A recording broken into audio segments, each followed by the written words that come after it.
faahfaahinno dheeraada ayaa ka soo baxaya howlgal ay ka qayb qaateen ciidamada Mareykanka ee ku sugan Soomaaliya isla markaana ay fulintiisa lahaayeen ciidanka kumaandooska Soomaaliya ee danab iyada oo la bartilmaameedsaday sarkaal sare oo ka tirsan kooxda khawaarijta al-shabaab waxa kula wadaagaya xilka uu kooxda ka hayay magaciisa oo saddexan iyo sida uu u dhacay bartilmaameedsiga horjoogahaasi iyadoo howlgalkaani uu ahaa kaliya mid toos oo aanu ahayn duqeyn laakiin la weeraray goobtii uu ku sugnaa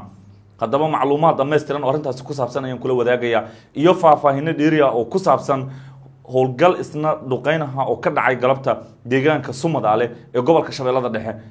horjoogayaashii al-shabaab gaadiidkoodii iyo maleeshiyadoodiiba baaba ayaa loo daaray oo halkaas ay ku basbeeleen soo dhawaada macluumaad dheeri ah ayaan idinkaga hayaa wararkaas oo dhan muuqaalka hadda waa ogtihiin kama kaftami jirin marka laga hadlayo khawaarijta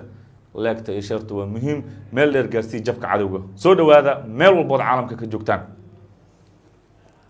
wararka ka imaanaya deegaanka Beledul Amiin la yiraahdo ee gobolka Shabeellada Hoose ayaa ku waramaya in halkaas uu ka dhacay howlgal gaar ah oo ay fuliyeen ciidanka kumaandooska Soomaaliya ee danab oo sidoo kale ay qayb ka ahaayeen howlgalkan ciidamo ka tirsan kuwa Mareykanka ee ku sugan deegaanka Beledogle ee gobolka Shabeellada Hoose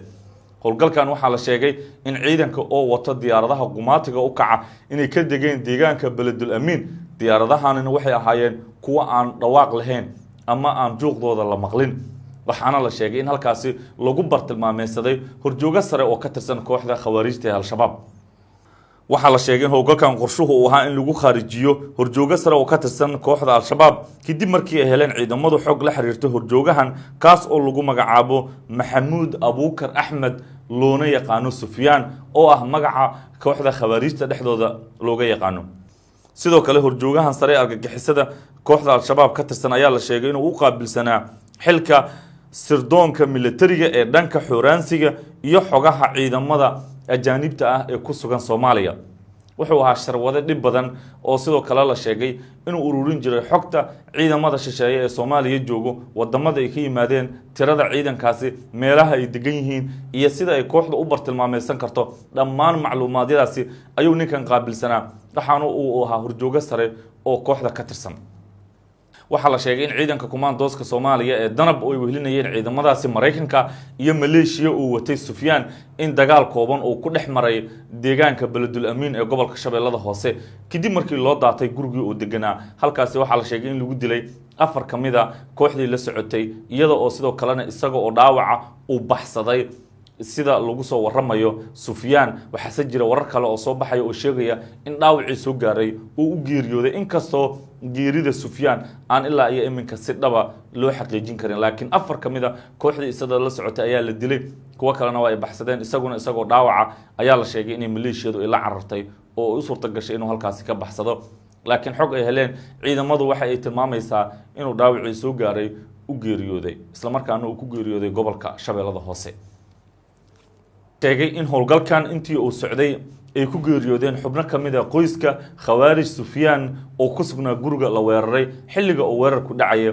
kuwaas oo ay ku jiraan xubno oo isagu uu awoow u ahaa waxaana tiradooda iyana lagu sheegay inay geeriyoodeen 2 qof oo qoyskiisa ahaa waxa xusid mudan in saacado ciidamadu ay ku sugnaayeen deegaanka Beledul Amiin ee gobolka Shabeellada Hoose kadib inay ciidamadu halkaasi ay dib uga soo laabteen kadib markii howlgalkaasi bartilmaameedsigiisii la helay oo halkaasi lagu bartilmaameedsaday xubno sare oo kooxda ka tirsan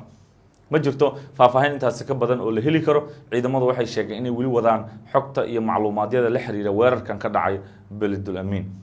dhinaca kale deegaanka Sumadaale ee isna gobolka Shabeellada Dhexe galabta waxaa la sheegay in halkaasi ka dhacday duqeyn culus oo lagu bartilmaameedsaday koox ka tirsan khawaarijta kuwaas oo la sheegay inay isku urursanayeen deegaanka iyaga iyo gaadiidkoodii ayaana duqeyntu haleeshay halkaas ayaana lagu burburiyay dhimasho iyo dhaawac fara badan ayaa ka dhashay duqeyntan iyadoo kooxda ay tani ku tahay naafeen weyn isla markaana waxaa la sheegay in laga hortagay duulaan ay doonayeen inay halkaasi ku soo qaadaan